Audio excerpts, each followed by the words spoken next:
ओम साई राम, जय साई राम, साई भक्ति से मैं साई श्रुति। आज मैं आपके समक्ष भीमाजी पाटिल का श्री शिरडी साई बाबा ने कैसे क्षय रोग का निवारण किया उसके विषय में जो कथा है वह आपके समक्ष प्रस्तुत करते जा रही हूँ। कृपया चैनल सब्सक्राइब कर ले ताकि सारे नोटिफिकेशंस आप तक पहुँचे, और अगर आप साई मेडिटेशन करना चाहते हैं तो फ्री ऑफ कॉस्ट भी चैनल में किया जाता है, इसलिए चैनल सब्सक्राइब, लाइक और शेयर जरूर करें। तो यहाँ जो आज की कथा है वह भीमाजी पाटिल के क्षय रोग निवारण का है। जैसे कि हम जानते हैं कि हमारे साईं गुरु जी इतने चमत्कारी थे, इतने सिद्ध संत थे कि वो उनके पास जो भी जाता था श्रद्धा और विश्वास के साथ, तो बाबा जरूर उसकी समस्त मनोकामनाएं पूर्ण करते थे।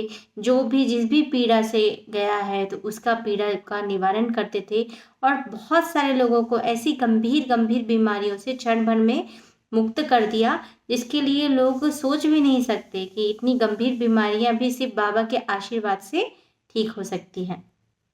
तो यहाँ नारायण गांव में एक भीमाजी पाटिल थे, और उन्हें जो है गंभीर क्षय रोग हो गया था। बहुत ज़्यादा परेशान थे, बहुत ज़्यादा परेशान होते थे। तो इस विषय पे उन्होंने नाना साहेब चंदोरकर से परामर्श किया, और नाना साहेब चंदोरकर ने उन्हें सलाह दी कि तुम्हें शिरडी जाना चाहिए और साईं गुरु जी का आशीर्वाद लो, तुम्हारे सारे कष्टों का निवारण हो जाएगा। जैसा कि नाना साहेब चंदोरकर ने उन्हें कहा, भीमाजी पाटिल शिरडी गए। शिरडी के पास बाबा के पास उन्हें लिटाया गया, और बाबा ने पहले तो मना किया कि मैं इन सारे झंझटों में नहीं पड़ना चाहता, क्योंकि यह सारे तुम्हारे पूर्व जन्म के बुरे कर्मों का प्रभाव है, इसलिए मैं इन सारे झंझटों से मुझे मुक्त रखो। लेकिन नाना साहेब और लोगों के सुझाव एवं बाबा से प्रार्थना करने पर बाबा ने उनका इलाज करना प्रारंभ किया, और उन्हें कहा कि कोई चाहे जो भी हो, अगर इस द्वारिका माई में आता है तो द्वारिका माई उसकी जरूर मदद करती है, और हर व्यक्ति यहाँ पर से उसकी समस्त मनोकामनाओं को पूर्ण लेकर जाता है, और तुम बीमार हो तो तुम्हें एक अच्छा स्वास्थ्य जरूर मिलेगा। इस प्रकार बाबा की अद्भुत कृपा से भीमाजी राव को क्षय रोग से मुक्ति मिली, बाबा के आशीर्वाद से। अब हुआ ये कि बाबा ने उन्हें एक जगह स्थान पर रुकने को कहा, और वो जो स्थान था वो किसी भी रोगी के लिए बिल्कुल उचित व्यवस्था नहीं थी, ऐसा स्थान था रुकने के लिए। लेकिन फिर भी क्योंकि बाबा ने कहा था तो रोगी को रुकना ही था, तो बाबा ने रोगी को ऐसे स्थान पर रुकाया, और जो भी अपनी दवाई और आशीर्वाद दिया, अपनी औषधि दी, और उसके बाद से बाबा की कृपा से जो भीमाजी राव पाटिल है उसके सारे कष्टों का निवारण हो गया, और जो क्षय रोग जो है वो उसका दूर हो गया।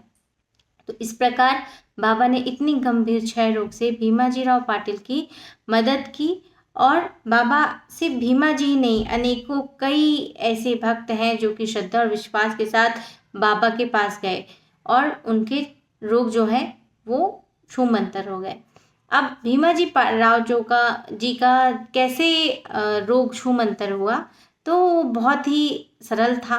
बाबा ने स्वप्न में ही 3 स्वप्न दिए, और स्वप्न के अंतर में ही जो भीमाजी का क्षय रोग ठीक किया। आप कैसे, तो जब पहला स्वप्न आया था तो जो भीमाजी राव पाटिल हैं वो ये सोच रहे थे, भीमाजी पाटिल, कि वह एक विद्यार्थी हैं और शिक्षक के सामने कविता कंठस्थ ना कर सके, और जिसके कारण दंड भोग रहे हैं। दूसरी बार में उन्हें स्वप्न आया कि उन्हें लगा कि कोई हृदय के ऊपर और नीचे उनके पत्थर घुमा रहा है, जिससे उन्हें असहनीय पीड़ा हो रही है, ऐसा उन्होंने स्वप्न में देखा था। और इस प्रकार स्वप्न में कष्ट पाकर उन्होंने इतना कष्ट पाया, और बाद में वो जब स्वप्न से बाहर आए तो देखते हैं कि उनकी जो भी पीड़ा है वह छूमंतर हो गई, वह सभी समाप्त हो गई। और तत्पश्चात भीमाजी पाटिल ने सत्य साई व्रत का प्रारंभ किया। तो सत्य साई व्रत का प्रारंभ भीमाजी पाटिल द्वारा ही किया गया। ऐसे ही हम भक्त, हमारे साईं हमारी इतनी मदद करते हैं, बस हम उन्हें श्रद्धा, सबूरी और विश्वास के साथ उन्हें याद करना रहता है। और बाबा स्वयं हम सभी की मदद करते हैं, पहले भी करते थे और आज भी करते आए हैं, बस हमें उन्हें महसूस करना है। चलिए, आज की कथा यहाँ पे समाप्त होती है, और मैं आप सभी को बताती हूँ कि यदि आप साईं मेडिटेशन करना चाहते हैं, साईं प्रेम योग ध्यान, तो डिस्क्रिप्शन लिंक पे मेरा नंबर दिया गया है। फ्री ऑफ कॉस्ट होता है, 2 क्लासेस होती हैं, तो आप उसमें मुझे ज्वाइन कर सकते हैं। और आपके कमेंट मेरे लिए बहुत मायने रखते हैं और आप जो भी पूछना चाहते हैं कमेंट के माध्यम से या व्हाट्सएप के माध्यम से मुझसे पूछ सकते हैं। ओम साई राम, जय साई राम।